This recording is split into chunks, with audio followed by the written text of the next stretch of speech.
Lalu kalau SP3, dalam revisi itu kemudian tadinya SP3 tadi? SP3 nggak ada ya, surat perintah penghentian perkara. Baik.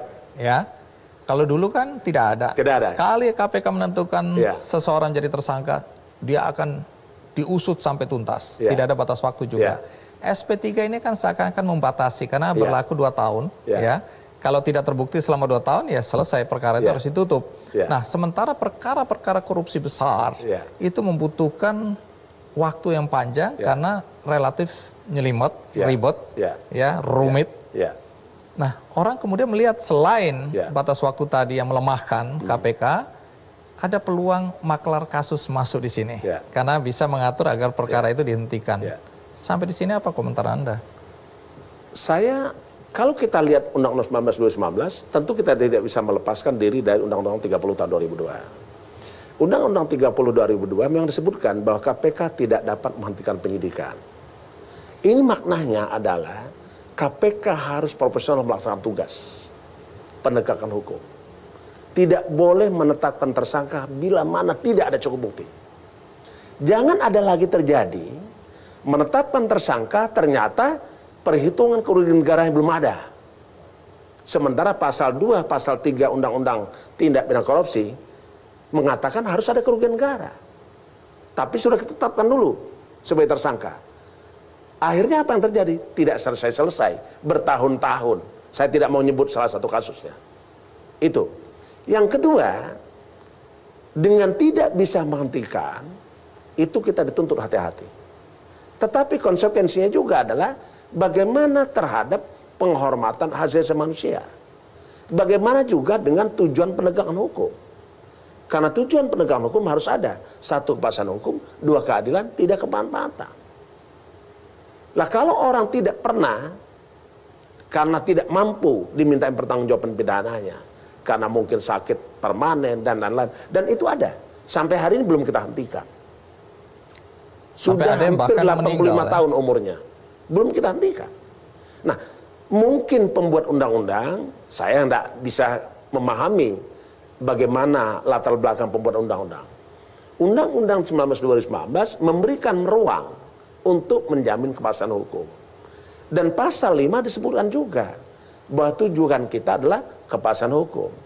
Artinya di dalam pasal 40 tentang KPK dapat menghentikan penyidikan. Itu kalimatnya. Baru berikutnya lagi dapat melakukan penghentian dalam waktu 2 tahun. Nah, alhamdulillah kemarin kita bersyukur ada kekuatan hukum MK mengatakan 2 tahun itu dihitung dari dimulainya penyidikan. Nah, sekarang tentu dengan 2 tahun ini tantangan bagi KPK. Ini terkait dengan arahan presiden. Apa kaitannya? Sumber daya manusia KPK harus berkualitas. Ini kaitannya, Pak Bang Andi. Karena kalau kita tidak berkualitas, maka tidak mungkin kita bisa menyelesaikan penyidikan suatu perkara dalam waktu 2 tahun. Sehingga yang terjadi, Anda jelaskan tadi bahwa ada orang yang terzolimi gitu ya, sampai dia meninggal pun kasusnya masih menggantung. Masih menggantung.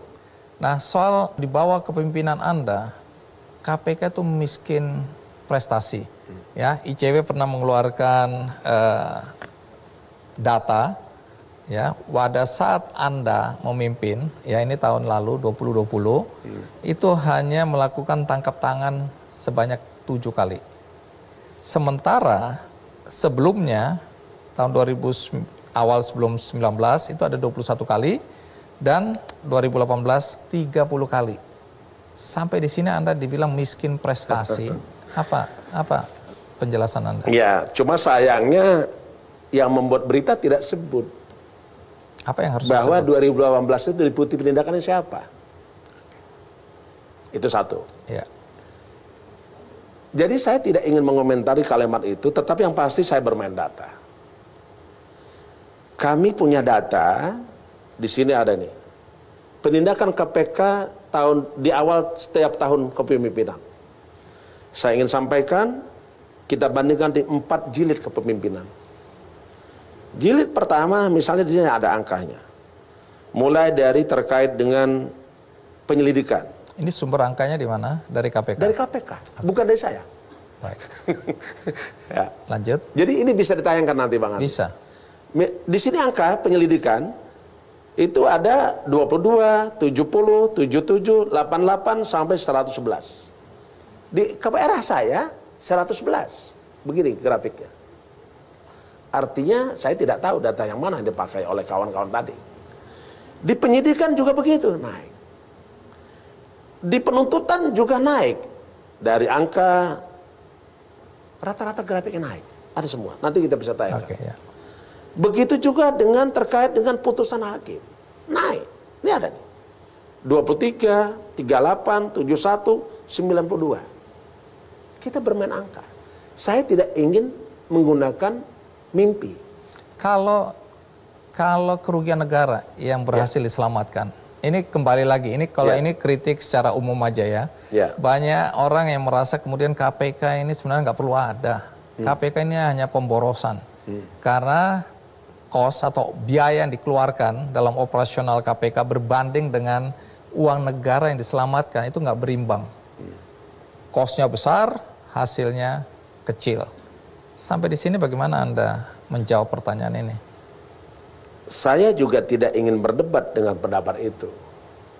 Tetapi perlu saya sampaikan bahwa pemberantasan korupsi itu tidak cukup dengan cara penangkapan. Tetapi setidaknya yang kita kembangkan mulai dari membuat orang sadar tidak mau untuk korupsi. Apa yang dilakukan? Kosnya? Berapa uang yang diselamatkan sehingga orang tidak mau korupsi? Itu tidak bisa dihitung angkanya. Kedua adalah dengan proses strategi pencegahan.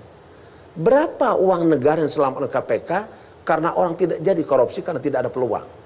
Tidak ada kesempatan karena sistemnya kita perbaiki.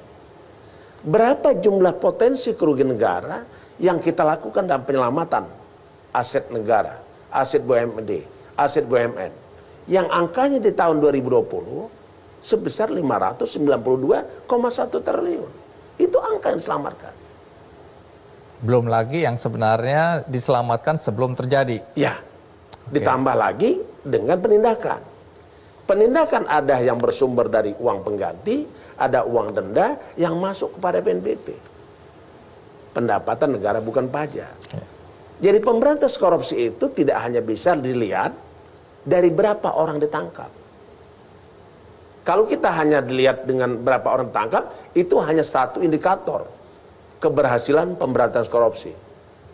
Oh, kecil sekali penangkapannya. Bagaimana orang yang tidak ditangkap? Bagaimana orang sadar dengan tidak melakukan korupsi? Sungguh besar. Pak Firly, jadi belakang ini nama Anda sangat populer. Orang begitu nyebut Firly Bahuri, semua orang langsung tahu. Ketua KPK. Tapi banyak orang yang tidak tahu persis ya latar belakang kehidupan Anda. Anda ini anaknya siapa? Bagaimana masa kecil Anda? Boleh tahu nggak siapa orang tua Anda ini? Apa pekerjaannya? Saya dibesarkan lebih banyak di hutan. Lebih banyak di hutan? Di hutan. Kenapa? Karena bapak dan ibu saya adalah petani, sehingga kami berladang. Tidak pernah berganti baju dan kain, kainnya cuma satu, bajunya pun satu, celananya satu. Artinya Anda miskin?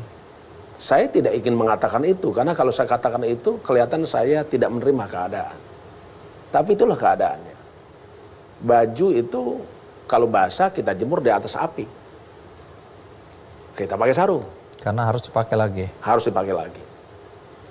Yang kedua adalah selama saya kecil itu, saya tidak pernah dikasih uang oleh orang tua saya. Kalau Anda mau cari uang, dapat uang, ya Anda petik cabai sendiri, pungut sendiri, jual sendiri.